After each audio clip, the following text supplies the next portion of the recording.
llega y le tenés que decir, explicarle la Argentina de hoy, la Argentina de Milei, la Argentina también del peronismo, la Argentina de Macri.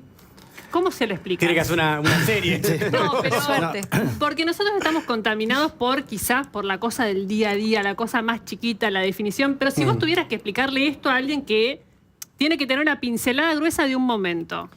Un sistema que explotó, un sistema político que explotó.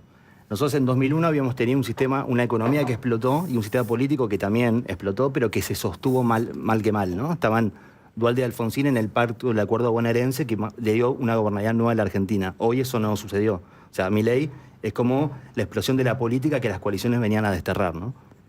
Entonces yo lo que te diría es, vos tenés dos grandes ciclos. Tenés el ciclo 83-2001, esto por ahí no le interesa tanto a un extranjero, pero digamos, de la democracia hasta el 2001 y de 2001 hasta acá.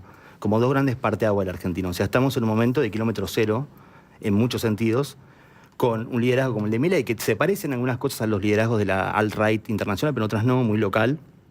Y que por otro lado, con dos referencias viejas, que son Cristina Kirchner y Macri, ustedes lo hablaban recién, que un poco se resisten a desaparecer y que tratan de proyectar una idea de renovación cero en sus espacios, ¿no? Seguir siendo los líderes de sus espacios. Una cosa que subsidia mucho a Milei, ¿no? Milei está como solo en un sistema que se rompió.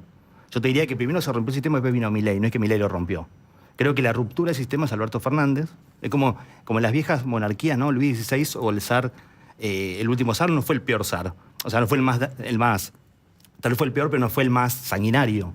Pero lo que sí pasó fue que el hilo se corta por lo más delgado y esto que vimos con Alberto Fernández fue el preámbulo al ingreso de Milei. Como la sátira para el género, ¿no? Claro, ¿no? Es como no estaba Churchill antes de Milei, ¿no? Sí. Quiero decir, Milei entró en una casa vacía y una presidencia que ya estaba mancada. Por eso llega, de hecho, en parte. Por eso llega y por eso también ocupa una centralidad que no ocuparía de existir esas mediaciones, llamémosle partido político, llamémosle instituciones, lo que sea que existía antes, que hubiesen hecho o controlado un poco la centralidad de Milei. Cuando decís que el sistema explotó, ¿qué explotó? ¿Qué no va a seguir? Primero las coaliciones, las que conocimos, las que todos los políticos ponderaban, la que evitaba que fuésemos Perú, ¿no? El problema de esas coaliciones muchas veces es que no deliberaban nada para la gente. Uno podía preguntarle a un politólogo, a colegas míos, ¿no? Bueno, ¿cómo está la Argentina? No, tiene unas coaliciones bárbaras, se sostiene y tiene elecciones periódicas y tiene democracia y tiene... Y bueno, ¿y la economía? No, eso pésimo. Entonces la gente empezó a hacer una especie de relación causal con eso, ¿no? O sea, ¿cómo puede ser que sea tan armonioso y sofisticado el sistema político, que tiene paso, que tiene una especie mundial de la política, estaban votando 50 veces por año, y por el otro lado no se crece, inflación creciente y demás? Entonces, es como en esa especie de esa relación causal que tuvo astucia Milei en juntar, o inteligencia en juntar, no, es por esto que vos estás así. Finalmente, a los que polarizaban se los polarizaron a todos juntos, ¿no? Entonces, eso no existe más. O sea, existen colisiones zombies hoy. Hoy lo que vemos es como zombie porque no sabe si está muerto o vivo. Se llama Juntos, está ahí, se llama Unión por la Patria, pero en el fondo, si vos mirás, no hace falta ser Maquiavelo para darse cuenta que está partido en 8 pedazos cada una, ¿no? ¿Y cuán importante es, para cualquier gobierno es importante la popularidad? Por supuesto, todos buscan tener popularidad, pero en particular para el gobierno de Milei, que no tiene una coalición de gobierno, más allá de algún acuerdo en el Congreso con el PRO que le permite tener gobernabilidad ahí. Pero ¿cuán importante es la popularidad para Milei? Es mucho más importante. Es mucho más importante. Es lo que tiene. O sea, es eso. Por eso el juego de las encuestas es tan importante, ¿no? El primer año era a ver cuándo cae. Había una especie de viejo sistema ansioso en ver a ver si trastabillaba al comienzo. Y sí, cuando la encuesta bajase de 50 significaba que ella está, ¿no? Es tan endeble que decían, bueno, acá hay algo que solo se sostiene por la popularidad creciente. Pero también es verdad que vivimos en otro sistema político, ¿no? O sea, le puede bajar, pero si al resto no le sube, o sigue igual de atomizado, es un poco lo mismo, ¿no? Quiero decir, también, digamos, está mal calcular cómo es una primera presidencia con Milei cuando es tan sui generis, ¿no? Como si fuese tan novedosa. O sea, pero es cierto, perdón, ¿no?, que hay una orfandad de liderazgos. O sea, lo que conocemos está deslegitimado totalmente. Como le decía, y lo que aparece nuevo como que todavía no termina de imprimir, o sea, como que todavía no sabes para dónde va. No va a emerger de ahí adentro, para mí. Ninguna de las viejas coaliciones están diseñadas para que no pase. O sea, digo, si hoy el Frente de Todos, si se hace un Frente de Todos 2 en la provincia de Buenos Aires bajo la conducción de Cristina, cualquiera sea el acuerdo de unidad va a reproducir el Frente de Todos 1, digamos. Eso Lo mismo sucede en el PRO. El PRO lo que pasó es que se está partiendo en 1000 pedazos. Por eso están yéndose a La Libertad Avanza o la Reta solo. Digamos, eso ya no existe más como partido tal. Jessy te preguntaba qué explotó o qué del sistema político, de lo que conocíamos hasta ahora, qué cosa no va más. Yo quería preguntarte si esto es un momento de transición y va a haber una vuelta que yo me decía, no, bueno, están en crisis, pero los partidos políticos se van a reestructurar y se va a consolidar y van a hacer va a estar de nuevo. O en realidad estamos ante algo nuevo totalmente. Lo que viene es algo que no conocemos y que va a ser distinto a lo anterior. Yo te pongo 2 ejemplos históricos de la Argentina, como para no decir que esta época, por el algoritmo, por la cuestión, es tan diferente. En los años 90, cuando ganó Menem, lo que vino después fue el armado del Frepaso, el Frente Grande primero, el Frepaso después, y cuando finalmente terminó el gobierno de Menem, pasaron muchos años, pero era con otro formato político, con nuevas figuras como Chacho Álvarez, que por ahí ya hacían política de antes, pero que no hicieron lo mismo. O sea, la resistencia a Menem no fue la coordinadora, ¿no? Fue un movimiento nuevo que se planteaba como una némesis del menemismo. Cuando nace el kirchnerismo, nace el PRO a los pocos años para hacer la némesis de eso, nace Recrear, nace el ARI. Hay un montón de inventos, de artefactos políticos nuevos que dicen yo voy a hacer la oposición de esta época, ¿no? Entonces, me parece que ahora debería suceder lo mismo. Está bien, pero todo eso es con la misma lógica. Digo, son partidos políticos, son espacios de gente que viene haciendo política, no es algo nuevo. Es Pues sí, como espacio, como mecanismo digo como del partido. forma, digo como estructura. Digo, lo que vimos es el funcionamiento, vimos crisis de los partidos políticos, resurgimiento de los partidos políticos, crisis de los partidos políticos, resurgimiento de los partidos, pero siempre con el sistema político como lo conocemos. Ahora, qué sé yo, por ahí hay otra forma, o no, o es después se vuelve a reestructurar y en términos seguimos. formales hay una limitación constitucional que es la Constitución dice que son los partidos y vos hoy te querés presentar a elecciones por más que seas el payaso tararica y tenés que ir con un partido, ¿no? Aunque sea comprarlo en algún lado e ir con eso, porque con eso te presentás. Ahora, si eso tiene formato de funcionamiento de partido, no lo tiene. No lo tiene la Libertad Avanza, no lo tiene el PRO y no lo tiene el kirchnerismo. O sea, no lo tiene el Partido Justicialista hoy. A Gata llegaron a una especie de elección judicializada, ¿no? Digo, eso ya no existe más. Eso sí que no existe parecido, mirá lo que te iba a preguntar. ¿Lo ves a Milei respecto de Perón? Me hiciste acordar con esto del partido. Perón llega y el Partido Justicialista lo hace 9, 10 meses después. Milei llegó sin un partido. Sí. Estoy haciendo comparaciones que vos me decís, no, es cualquiera, no importa. No, pero tiene una característica aluvional al comienzo también. Sí. O sea, que fue el 17 de octubre lo que se hizo después, y también hacer un partido del Estado y no al revés, ¿no? Sí. O sea, él lo fue armando para presentarse a la elección con el Partido Laborista, pero la realidad es que el armado del peronismo como partido fue después, fue a posteriori. Y ha puesto una cosa muy entre la mística y la religiosidad en la apelación a su propia gente. Digo, esta cosa que por ahí a algunos le causa gracia de la fuerza del cielo, que repite determinadas frases o simbología, tiene mucho que ver con el peronismo y la estampita de Evita que puede tener una señora, o esta cosa también que apela a lo emocional. ¿Ves algún parecido ahí deliberado o no? ¿O ves que son cosas muy distintas? Sí, pero en una marca de época muy diferente. Yo te diría, Perón venía para ordenar ese conflicto, ¿no? Perón finalmente es el 17 de octubre, le dice váyanse a la casa, es un general del ejército argentino, y lo que hace con esa nueva masa obrera es ordenarle en un sistema político. O sea, era un hombre del orden, llamémoslo así. Con Milei me cuesta más pensarlo así. Yo a veces pienso que la política de Milei funciona más en el caos. Funciona más en que no se ordene nunca nada y que esto que estamos viendo los partidos en 8 pedazos se mantenga así, ¿no? Entonces, ese punto como de un militar a un influencer, me parece que, o del algoritmo a la calle, me parece que sí es diferente. Pero en el resto es verdad. De hecho, una cosa que podría pedir Milei hoy es que alguien le arme una unión democrática contra él, ¿no? Que puede ser la tentación, porque uno puede decir, bueno, armemos un frente antifascista, todos juntos contra Milei. Milei yo creo que quiere eso, porque un poco refrenda la idea de la casta contra mí, ¿no? Y como se sabe la experiencia de aquel vieja Unión Democrática hasta la actualidad, eso no tiende a ser muy, muy exitoso, ¿no? Tal vez lo que habría que hacer ahora es al revés, para alguien que se quiera enfrentar a Milei, es armar muchas libertades avanza. Es no tratar de rescatar un sistema que ya se hundió e inventar otro, ¿no? Vos decís, ¿cómo se hace eso? Bueno, hoy no hay paso. Si no hay paso, habría expresiones políticas que podrían querer ir por afuera, ¿no? Pero no está pasando. Todavía no está pasando del todo. O sea, todavía está como si fuese muy embrionario, pero en principio... Bueno, es la primera elección después del triunfo de la Libertad Avanza. Sí. Es muy embrionario, digo. Es muy embrionario, pero todo más rápido ahora también. Sí, está bien, pero digo, en la ciudad de Buenos Aires, que es una elección importante este año, ¿ves eso que vos decís? Sí. Muchos que están... Sí.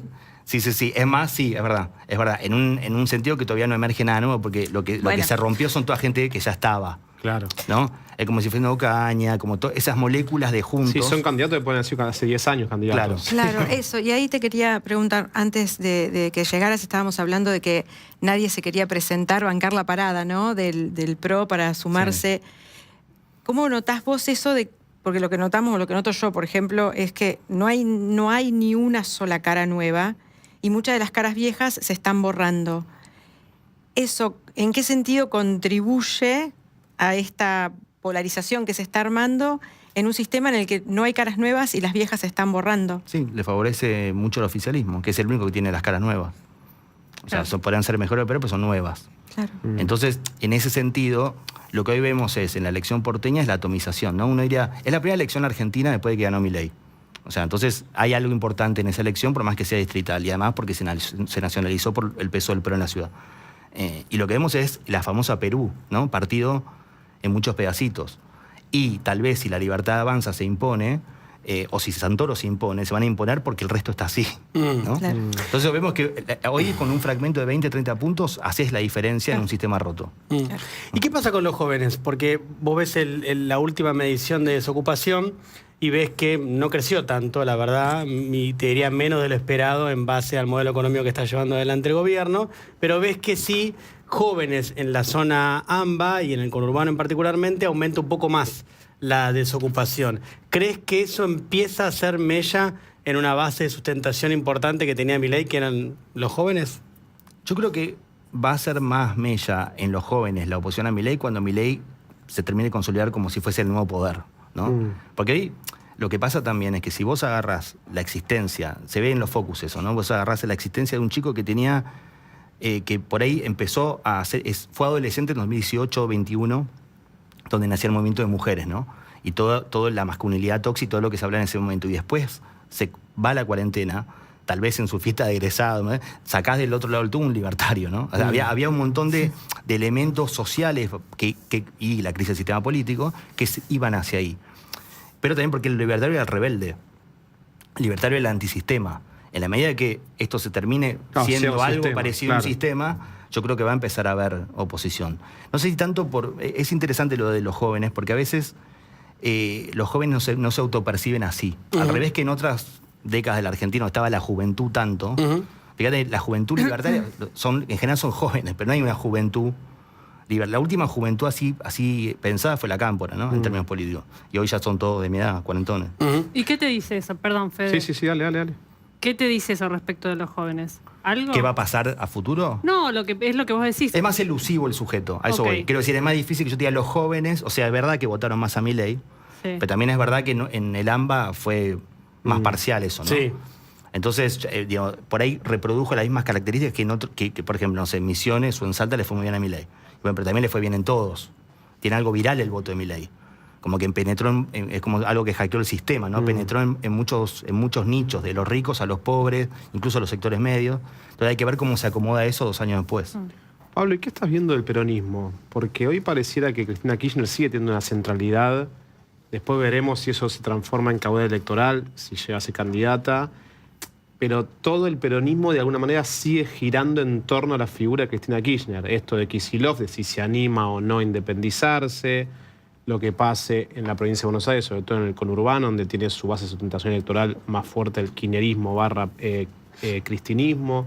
¿Qué estás viendo vos hoy del peronismo en este escenario?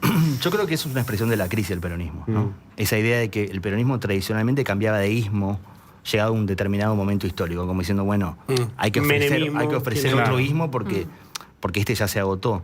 Y el hecho de que no se pueda hacer eso, yo creo que hay una cuestión ideológica. Creo que muchos del peronismo no saben cómo salir de ahí. Incluso vos lo ves en las dos referencias que hay, ¿no? Grabois y Moreno.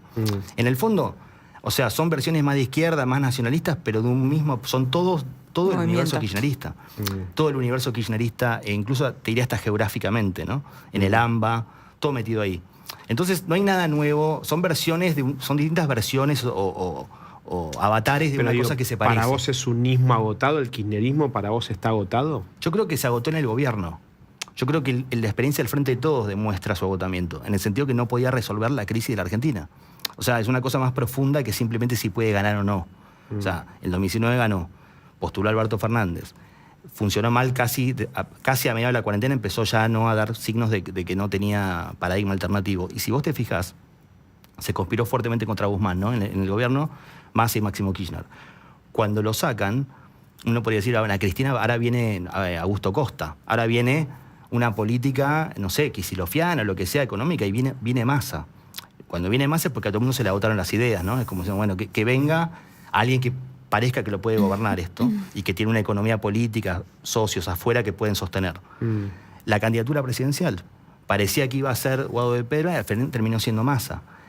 Para mí en esa doble toma de la economía y de la electorabilidad después de Massa, vos ves un poco la idea de que no hay, es como el no future del kirchnerismo. Como si fuese, bueno, ¿y qué hay entonces después? Ahora, Massa, ¿Qué Pablo, de todos modos, estuvo a menos de 3 puntos de ser presidente. No digo ganar, digo resolver, gobernar. O sea, supongamos que gana, mañana le dan la llave a Cristina y se asuma. Sí. ¿De qué se trata?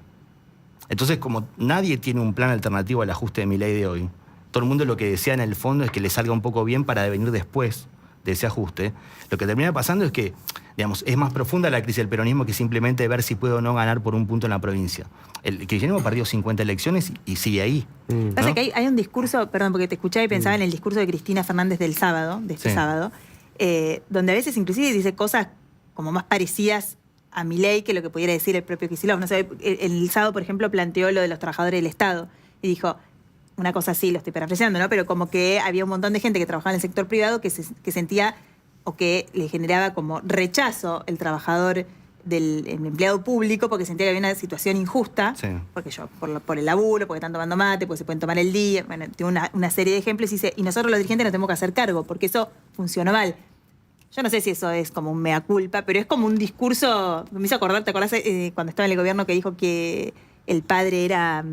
¿Se acuerdan cuando contó que el padre? Claro, y entonces habló de la tendinitis, no sé qué, estaba esa polémica en ese momento. Cristina siempre tuvo reflejos como de época. Fíjate cuando fue el apogeo del macrismo, que todo el peronismo salía a timbrear, a ponerse camperas uniclo, a ver si podían, con la idea de que había una especie de máquina algorítmica que tenía Marcos Peña y Durán Barba en un cajón para leer el inconsciente colectivo, que tiene acceso a sus escenarios 3D. O sea, de repente, y ahora con el Che Milei, intenta conectar un poco con el clima de época. Lo que yo sí creo que es un poco digamos, uno también es lo que hizo y uno es el movimiento que construyó. Cristina puede tener más amplitud que cualquiera de los peronistas para moverse hacia otro ángulo ideológico, pero finalmente ella fue construyendo sistemáticamente una base social y cultural más progresista. O sea, y más ligada a un sector. Uno no puede dar vueltas. Uno al final es una especie de versión definitiva en algún momento, ¿no? Hasta Menem lo fue. En el momento al final el tipo desea dolarización porque sabía que no tenía retorno en una especie de nuevo peronismo que fuese para otro lado. ¿Y el gran problema de Macri es que llegó a esa versión definitiva ya fuera del gobierno? Y yo creo que sí, yo creo que lo que le pasa a Macri hoy es que Macri postuló sobre todo cuando parecía que iba a ser presidente Horacio Rodríguez Larreta, decía, nosotros qué nos salió mal en el gobierno de Cambiemos, que no teníamos convicción, que no fuimos a fondo, que no fuimos punk, que no fuimos a Patricia Bullrich. No, dejó de hablar de la gestión. De hecho, la gestión 15-19, uno de los más críticos es el mismo Mauricio Macri, ¿no? Uno ve el libro de él y después, bueno, parece... Salvo que la culpa en vez la tienen todos salvo él. Pero si no es por esa parte, siempre está como en esa clave, ¿no? Entonces ahora es medio difícil volver al centro. Digamos, si uno dijo, tiene que venir Milei, viene Milei, y finalmente Milei, digamos, se lo lleva puesto, es muy difícil volver a un lugar republicano, que podría por ahí volver Carrió, que otros, pero que en el caso de Macri es un poco más inverosímil. Y la idea de gestión, que era clave, la gestión tecnocrática y modernista, también un poco se perdió. Entonces, estas escenas que vemos ahora tiene una cosa como medio de tener que agarrar la pelota a él, ¿no? O sea, salir a recorrer las calles él otra vez. Como Larreta, por otro lado. No sé si querés profundizar. No, digo, es como... Igual no habla mal de ellos que lo estén haciendo en términos casi te diría de animal político. En un momento hay que volver a base cero y arrancar... ¿Pero eso es debilidad? Y sí. Pensá que si fuese... Hoy el PRO nominalmente tiene gobernadores. Claro. O sea, yo te cuento los que son como lo que figura como PRO. Y es una base de poder que no es esto solo. Lo que pasa es que figuran como PRO, pero si uno ve los armados de Frigerio o Ignacio Torres, por ejemplo... Son con la Libertad Avanza. Y es como que de a poco se van Quedó el bastión de la desmarcando de Macri. Quedó el bastión de la ciudad. Y si pierde el 18 de mayo, ¿qué pasa con el Como PRO? Cristina tiene que defender el bastión central. Claro. La Claro. electorabilidad es En como ese que punto algo que está en se la va misma. replegando, ¿no? Entonces al final quedan como si fuese, bueno, el partido de la ciudad y el partido de bonaerense son los que definieron nuestro siglo, ¿no? Eran los que gobernaron desde Duhalde y Alfonsín en adelante. Hoy los dos están bastante en crisis, muy en crisis internas. Larreta, las tres fórmulas que puede llegar si sumamos a La Libertad Avanza, la centroderecha o la derecha en Buenos Aires, y la interna Kicillof, intendente es Cristina Kirchner, ¿no? Pues no son dos sectores, son tres. Entonces ahí tenemos ya divididos en dos lugares. Entonces uno dice, en general, el jefe de gobierno, el gobernador de la provincia de Buenos Aires eran automáticamente candidatos a presidente en algún momento de su vida. Y hoy parecería ser que eso es más difícil que suceda, ¿no? O sea, uno podía proyectar hoy, así nomás, esas figuras a lo nacional. Y además Milei rompió todo, porque Milei era panelista de Intratables. Si uno quiere exagerar su origen, digo, más allá de economista y demás, y eso rompió absolutamente todo. Respecto del mundo, ¿este es un mundo a favor de Milei, lo que se está dando, o no? Porque lo termina perjudicando desde el punto de vista económico, toda esta cuestión de Trump y las medidas de Trump, la guerra comercial está generando muchos sacudones, pero desde lo ideológico quizás es... Desde lo ideológico, sí. Él hizo una apuesta muy fuerte desde que ganó, que es ir a Mar-a-Lago, tratar de ver trampistas o CIPAC, que no sé cada cuánto se juntan, porque cada 15 días hay una conferencia. El foro de Portalera, cada 6 meses, no sé. Tiene gente tiene tiempo. Pero él apostó a las fronteras ideológicas, como diciendo, fíjate, se peleó con Sánchez, se abrazaba con Abascal, como diciendo, mi mundo es mi mundo que he cortado por una ideología. Y con la elección de Trump, como salió, y bueno, y sobre todo con el lugar que tiene preponer Elon Musk también en el poder trumpista, la verdad que en ese sentido le salió. O sea, digo, después uno ve algo interesante para mí en el mundo europeo, pero que está muy lejos de la Argentina hoy, que es que muchas, por ejemplo, Marine Le Pen del partido del Frente Nacional de Francia, siempre más de extrema derecha, se fue de CIPAC porque hicieron el saludo nazi y apoyó lo de Ucrania. Cayetana Álvarez de Toledo, la gente del PP, separándose de Vox, diciendo estos son los trampistas de Europa. Todos quieren ser Giorgia Meloni en Europa, ¿no? Es como una especie de síntesis que tiene como si fuese la electorabilidad de la derecha más fuerte, pero el estadismo, digamos, no termina de cruzar la línea que en el caso europeo implica hablar con Rusia, ¿no? Argentina quedó en una zona más militante del trumpismo, ¿no? Ni siquiera una cosa de derecha internacional, más de eso específico. ¿Y la batalla cultural crees que le está saliendo? Te pregunto porque si vos ves 3 sucesos relativamente recientes, pareciera que no prenden lo que el gobierno pretende que prenda en la sociedad.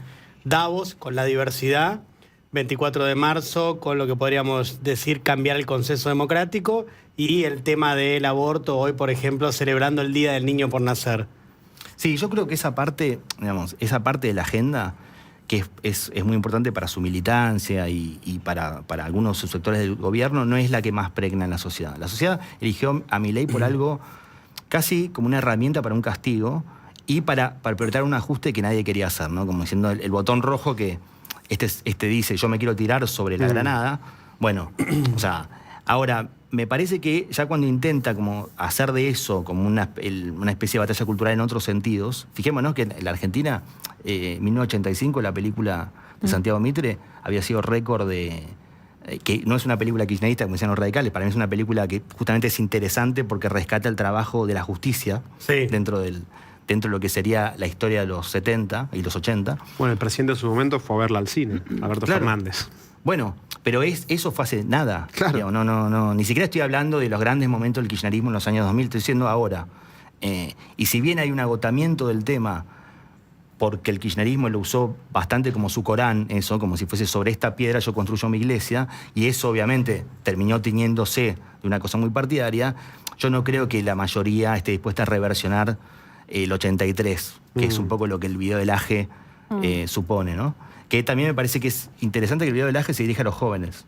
Ahora, el Tata Joffre. Tuvo, hasta hoy tenía 15 millones de reproducciones. No, y dice, a nosotros los chicos del siglo XXI, fíjate, es interesante, nos enseñaron, es casi contrahegemónico, ¿no? Sí. O sea, se pone en un lugar como, como Igual, si fuese de izquierda, al revés, yo te digo lo mismo, a nosotros nos enseñaron en el colegio que Mitre era bueno. Sí. O sea, Total. Ahora, lo de las métricas igual siempre es discutible porque la métrica no representa directamente apoyo. No, por supuesto. No, De hecho, yo lo vi Yo digo, y me parece... llegó a 15 millones de personas. Significa Claro. viralización. Claro. Tenemos que ir cerrando, pero te quiero mostrar algo de hoy que tiene que ver con el orden de lo simbólico, y es en Río Gallegos, en Vialidad Nacional, tiró abajo una imagen de Osvaldo Bayer, ahí lo vemos. no, mirá. Que también ese está en el plano de lo simbólico, lo gestual de a quién se pone como... ¿Esto quién lo hizo? Vialidad Vialidad Nacional. Vialidad Nacional.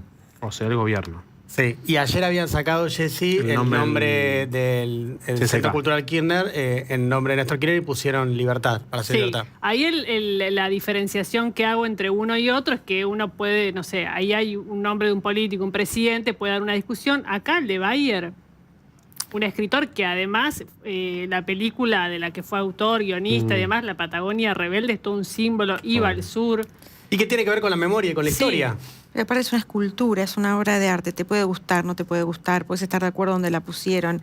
Pero si cada gobierno va a derribar los símbolos culturales que el gobierno anterior pone, no tenemos historia. O sea, vos puedes estar en desacuerdo con esa escultura, decir qué porquería esa escultura que hicieron, puedes decir cualquier cosa, escribir artículos en los diarios, quejarte, pero derribarla es borrar la historia. Bueno, no Y es no se asumir la hace historia en su eso. totalidad. Fíjate Claro. que uno lo ve en comparación con Menem, por ejemplo. Menem cuando indulta, que indulta a la Junta Montonera, digamos, indulta a la Junta Militar, lo que hace es decir, bueno, terminó la historia, yo me abrazo con Rojas, pero yo la asumo en su totalidad. Yo fui preso, con lo cual... Pero un poco decía, esto existió, esto es como una especie de síntesis que tenemos que hermanarnos. Uno puede estar en contra de eso, pero en todo caso era con una voluntad pacificadora de lo que esto carece por completo, ¿no? Esto pareciera Sí. ser que en cosas que ya estaban más o menos saldadas, Claro. las sacan como las desentierran para generar polémica y batalla cultural, como quien buscase eso. Pero además ¿no? la contradicción flagrante de que justamente ayer hicieron un video de 20 minutos hablando de la memoria completa y estás derribando el Sí, sí, sí. monumento. Bueno, hay una cosa, o sea, ¿se acuerdan como cuando los talibán... tragicómico. Que iban derribando las estatuas de los Budas? Sí, Como diciendo, antes de nosotros no había nada. claro. O sea, esa cosa más vanguardista, dicho así como metáfora, ¿no? Pero digo, como diciendo, vamos a derrumbar todos los íconos. Acá hay base cero, y la Argentina de base cero tiene 50 intentos también. Claro. Pablo, ¿ves rasgos autoritarios en Milei? Sí, en él sí. Sobre todo es como algo más parainstitucional. Como si el tema institucional fuese solamente una especie de herramienta para un cambio económico. O sea, como no hay una verdadera, así como uno piensa, ¿cómo piensa un anarcocapitalista del Estado? Bueno, hay todas esas áreas no nombradas o que parece que nombraron a alguien porque había que poner una firma, es porque en el fondo piensan que no debería existir eso.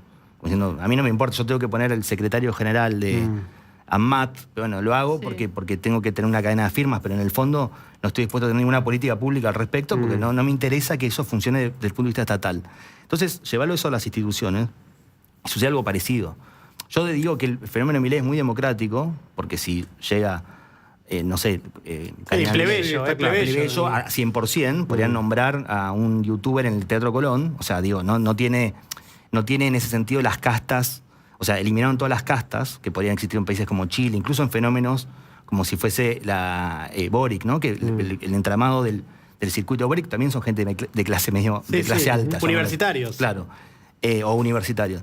En este caso es muy plebeyo, pero eso a veces termina en un cesarismo. O sea, no significa que porque el origen sea así, lo que no me parece que sea muy republicano.